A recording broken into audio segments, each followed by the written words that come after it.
Hey there everyone, thanks for tuning in today. My name is Person74, and welcome to my very first Let's Play ever of Breath of Fire 2 for the Super Nintendo, made by Capcom. Let's see, Breath of Fire 2 has always had a soft spot in my heart. It's the very first RPG I've ever played, and, let me be quiet for a second.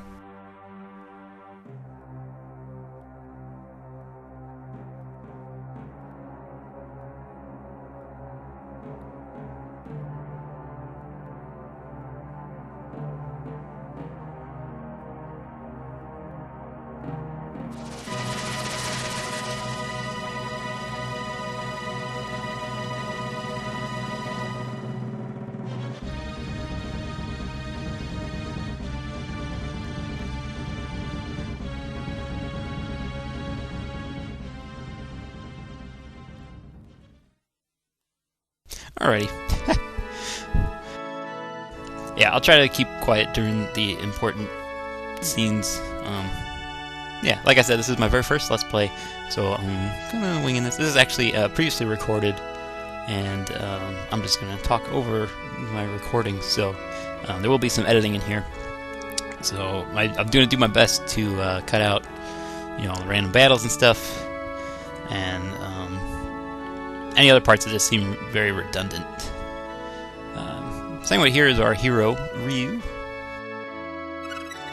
I check right there every time you get a tree pole. It's like a compulsion, even though it's kind of worthless. But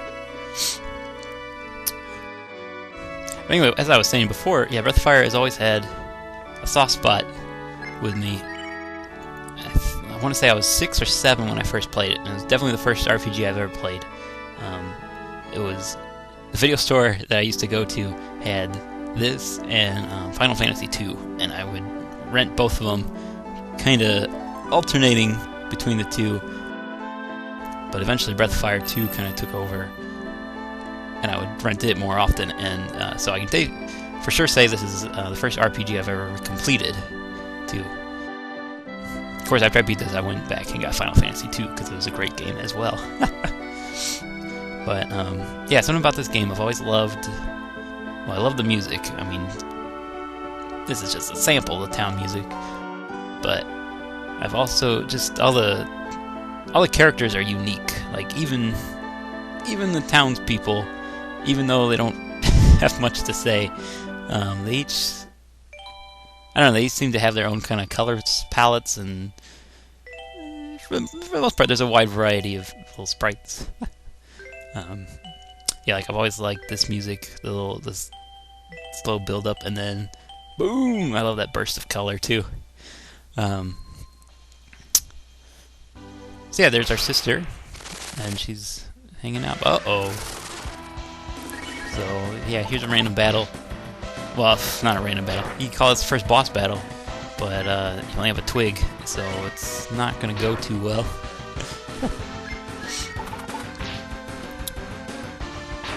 So, it looks like I'm dead here. Thank you for watching my first Let's Play. Hopefully I'll do better next time. Oh, wait a second. Scripted events, you saved my life, thank you.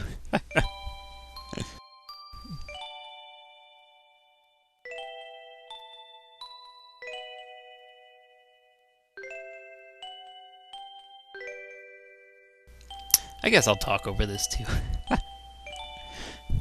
When I watch other people do Let's Plays, I know they're always very... The unwritten rule is to be quiet during cutscenes and stuff, but it's a little bit trickier for me because this is all text. It's an old school game. So I think I'm safe to talk. You can read and listen at the same time, or you can mute me. Hey, that's okay. You probably already did 5 minutes ago. Yeah, we get a little bit of history here. Dragons have always played a pivotal role in all the Breath of Fire games, all the way to the most recent one, which is Breath of Fire 5 on the PlayStation 2, and that was actually probably 8 years ago or something. They really need to come out with another one. But anyway, there's always a loose connection between the other games, though you don't have to play any of the prequels to understand what's going on in each game. But the more, like when you're playing Breath of Fire 2, you'll find little subtle hints to Breath of Fire 1, and when you're playing Breath of Fire 3, you'll notice some, not the same characters, but like the same races as you met in Breath of Fire 1 and 2, and they kind of show up. Breath of Fire 4 is a little different. They kind of cut out most of it, but they're still there a little bit. So yeah, I'm talking to the dragon.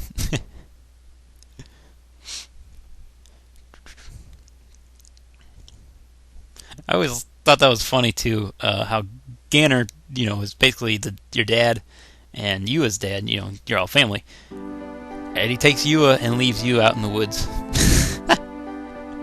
Like, oh, Yua's 4, we gotta take care of him, but you're 5, you're okay. Yeah, you'll be fine. Yeah, now talking to everybody, something's eased up. They were so friendly before, what happened?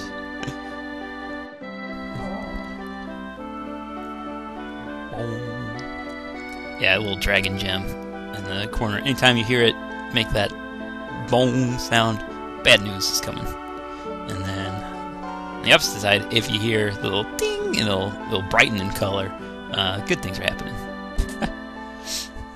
And also, you may have noticed when I'm talking to people, sometimes the dragon gem's lighter, sometimes it's darker. Lighter is better, darker is worse. It's kind of like a mood ring, but it'll basically tell you the personalities of who you're talking to. If it's dark, it means they're evil. They have bad intentions for you. And if it's bright colored, or even flashing like a rainbow of colors, it means, they are tried and true. They will be your best buddy. And you can trust whatever they say. And here we meet our first party member. I don't know how to pronounce his name, though. I've always said Bow. It's B-O-W. And I've always thought Bow, because like his dog, Bow Wow kind of thing. My sister, we used to play this all the time. My sister would always say bow, like, the bow and arrow, because that's what it uses, too. It uses a crossbow. So you'll probably hear me alternate as the game goes on, honestly. Either one's fine.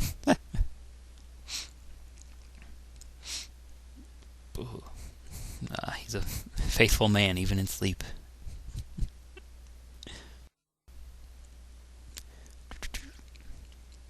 Well, the guy guarding the gate went to bed, too. It's time to run away. That was some slick editing. I bet you guys didn't even notice.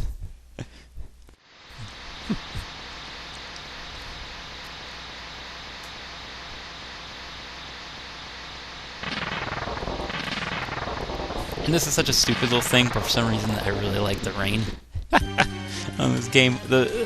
Just the fact that the world map changed with it. I don't know, it's not something that happens. Like I was playing, like I used to play Final Fantasy 2 at the same time I was playing this when I was little, and I always thought this had just better immersion.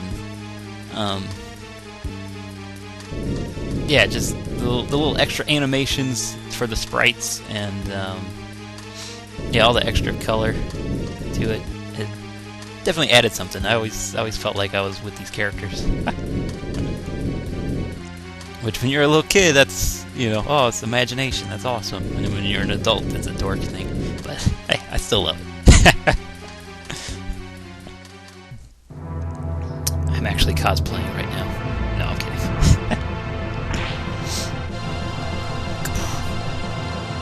Ouch.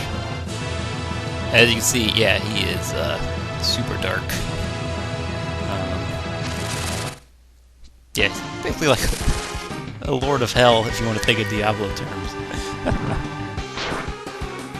Oh, good fight. Well, it's 0 for 2 so far. There's only been 2 battles, and I got wiped out both times. Not a good start. Alright, I'm going to be quiet again for this.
Love that music.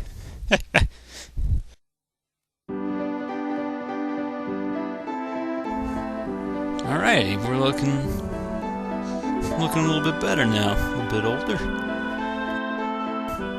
I guess. I'm guessing Ryu's 18 now. Probably Bao too. Looks like Bao never really lost his baby weight though. Little chubby guy.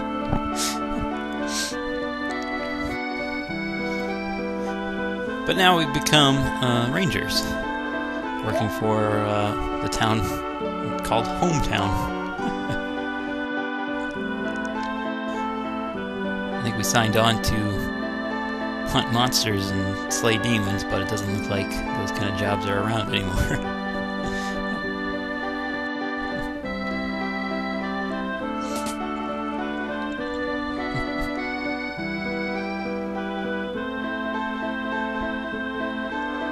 Oh, Bao.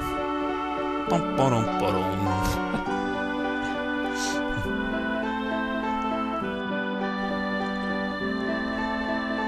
Yeah. Before you leave, check his shelves for Life PL. I'm guessing it's file PL. There's a lot of abbreviations in this game. They didn't have very much character space, and also this game is infamous for its horrible translation, which you may have noticed some weird stuff people saying. There's weird things people say already. It gets worse later on. I can't think of anything where like the game's just incompletable. I'm trying to say this. There's never a part where the translation's so bad that you don't know what to do next. It seems mostly like just the extra townspeople that don't have anything important to say. The things they say are sometimes just random, or sometimes they'll refer to monsters by their Japanese names, and it won't translate the same way. So when you fight whatever monster they're talking about, you may not know that that's who they're talking about till you're already getting beat up by them. I decided to check out the weapon shop right away. I couldn't remember how much money you start with, so I was thinking maybe I could upgrade something, but you only have $5, so I'm not going to afford it. Can't even afford a salad bowl. Can't even host a good party. And then, I'll come back to it apparently. This is an adventure for me too. I'm trying to remember what I recorded.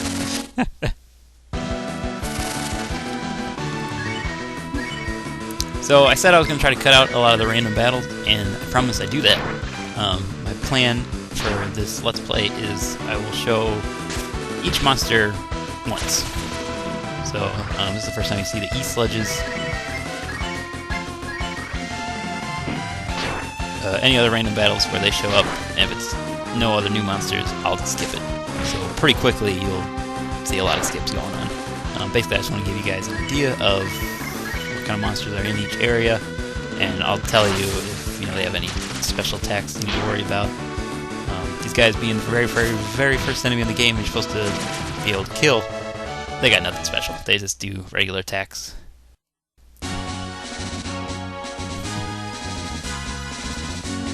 That tent is the Traveling Circus, and I will go there in part 2, I believe.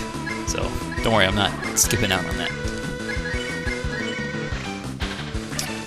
Yeah, these hunchbacks, pretty much the same as the sludges, except they got more hit points and they do a little bit more damage.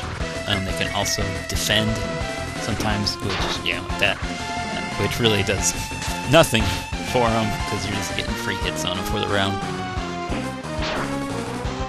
I guess they're easing you into different strategies monsters can have. Though to be honest, for the most part, it is usually put on auto attack. Alright, that little bush that shows up sometimes is a hunting ground, and if you put bow, see, I already changed it. Put bow in the front of your party, you can try your hand at hunting some stuff. This is actually the worst hunt ground to be on. It just generates one at random, but as you can see, there's not a lot of space for me to move around, but there's a lot of space for the animals to hide. So, got nothing that time.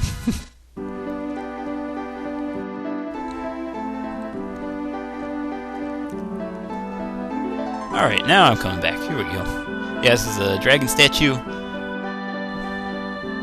See, St. Eva is moving in. No one talks to the dragon god anymore. And the dragon god's being the main theme, I guess, of Breath of Fire 1. So this is a nice little nod. And these are the same dragon statues, too, that the other Ryu from generations ago talked to. This is kind of cool. Use them to save your game, basically. And then if you die, you'll be taken back to the last dragon that you saved at. And you lose half your money, which is kind of fun. But shouldn't die too often in this game. It's not too bad. They all get different spells. Ryu, I think Ryu learns a couple cure spells. And he also, for the most part, he won't learn too many spells from leveling up. Story-wise, he will learn dragon spells, and you can transform into different dragons, which do tons of damage, and they take away all his AP. So it's a one-shot deal, but it usually ends a battle. And Bao, his spells, he's basically the cleric of the group. He learns lots of cure spells. I think he learns all of them. He's the only one. Yeah, he's the only one that learns the highest level of cure, and he also learns a lot of defense up spells. With two people, I was looking at the formation. With two people, it doesn't really matter. Also, at this point, it just doesn't really matter. Like, none of the enemies are that tough. Here's a little teaser for the circus. I don't go in yet, because they want to charge 30 gold, and I don't have that. 30 zenny, I should say, but or 30 coins. They changed it a lot. You'll hear me say probably all three, probably more too. Probably 30 tokens, 30. I don't know. 30 currency units. Let's go with that. Oh, how about that editing, huh? Random battle gone. Alrighty. So yeah, basically all you gotta do is hit them twice. And sometimes it's a lot easier said than done, and other times it's just about as easy. This is a great hunting spot. It's wide open, and you can get them stuck in these little corners of the trees. Roasts are excellent at the beginning of the game. I recommend that you do kind of what I've been doing at the very beginning, is just do random battles until hunting grounds show up, and hunt for some roasts. The roasts, as an item, if you use them, it'll recover all your health. But when you have 20 hit points, it doesn't really matter. But if you sell them, it's worth 200 zenny, which is a huge amount at the beginning of the game. Here we have the Gong Head, relative to the demon that attacked you as a kid, but these guys are much easier, and they're pretty much the same as the sludges. They have about double the hit points, but really all they do is attack, and they do a little bit more damage, but nothing serious. And then also at the beginning of the game here, I recommend selling the tree pole that you got, even though I took the time to pick it up. You can buy a stick rod, which is a little bit stronger, more durable, and then make sure you buy a bunch of bait. For the fish at the beginning, all you'll need is worms. Okay, and to be perfectly honest, I've never messed with the shrimp or urchin. I don't fish too much in this game. I think on this playthrough I will actually try to fish more, just to give the full experience. But yeah, at the beginning of the game, all you need is worms. You're only going to catch sardines and unagi, and they are very easy to catch, and they go after worms, which is the cheapest bait, which is very convenient. Only the hero can fish. That's how it's always been throughout all of them. Breath of Fire 1 through 4. Breath of Fire 5, there is no fishing, which is a big letdown. Oh yeah, there's one of the translations for you. Equip bod and bait. So yeah, basically you just fill up the power gauge to where you want it, and that's how far you'll send it launching. and then you just dangle it around till a fish goes for it. And then at this point, all I do is mash an A. I don't think there's much technique to it. In later games, they get it to where if you tapped in a certain rhythm, it would attract the fish more. But here, yeah, you just gotta skim it around their face enough, and then mash those buttons. And then every now and then, like that, every now and then something will, the line just breaks. I'm not entirely sure what causes that, because I still had a lot of strength left, but it's just a minor annoyance. You'll lose the bait, and that's about it, though. And then here we go. Yeah. Save you guys about 10 minutes of fishing. And you go back and sell them. They don't sell for nearly as much as a roast, but it's a little more consistent. You're pretty much guaranteed to catch all the fish if you just take the time to do it, unlike hunting where they can get away. So at the beginning of the game you might want to do it. Later on, I ignore fishing almost entirely. I'll explain later. Later on, in fishing spots, you'll find the fish merchants from Breath of Fire 1, and, well, right here, too. All the shopkeepers are these little fish guys called Manillo. And sometimes you'll find them swimming along with the fish, and if you have a gold coin as a bait item, you can hook them and pull them up, and then they will open up. Well, just for that one time, you can buy from them, and they usually have high-level gear, like you're not supposed to actually get until, 2 towns over or something.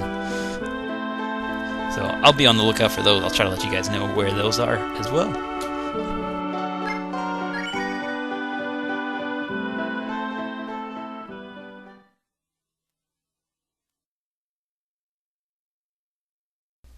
Alrighty, well that is the end of part 1. Thank you so much for listening. I hope it was kind of entertaining for you. I know I kind of ramble sometimes, or I mumble or something. I'm working on it. This is part 1. So anyway, thanks again. My name was Person74, and hopefully you will tune in for part 2. Alrighty, have a great day, everybody. See ya.